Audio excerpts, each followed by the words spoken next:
Hello everybody and welcome back to a brand new video.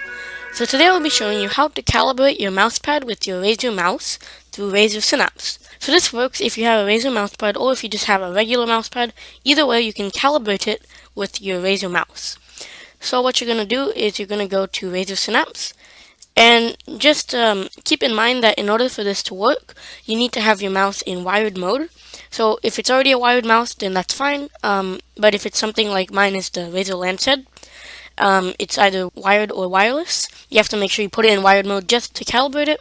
After that, you can unplug it and make it wireless and it'll still work. So you're going to go to your mouse. So once you're here, you can go to the calibration tab. And you can see by default there's no calibration. So you can add a surface. And there's all of these Razer mouse pads. So since I have the Razer Goliath, I'm going to click on this one and click on Calibrate.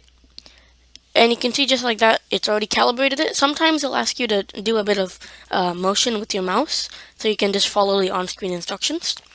But you can see in my case, it just quickly calibrated on its own. So if I want to delete this, and say I don't have a Razer mousepad, and I want to add, say, a custom one. So I go to Custom, and click Start.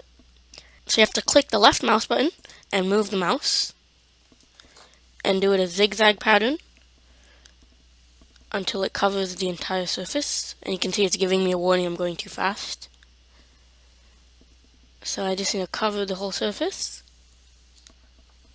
Once I've covered the whole surface, click the left button and it's calibrated. So I can click Done. And so this is just a custom mousepad.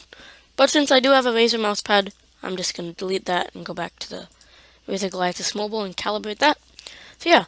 You can also change the lift-off range, so that helps with tracking, so you can increase or decrease it. So that's just to help you calibrate your mousepad with your Razer mouse. I hope you found this helpful. Thank you for watching, and I'll see you in the next video.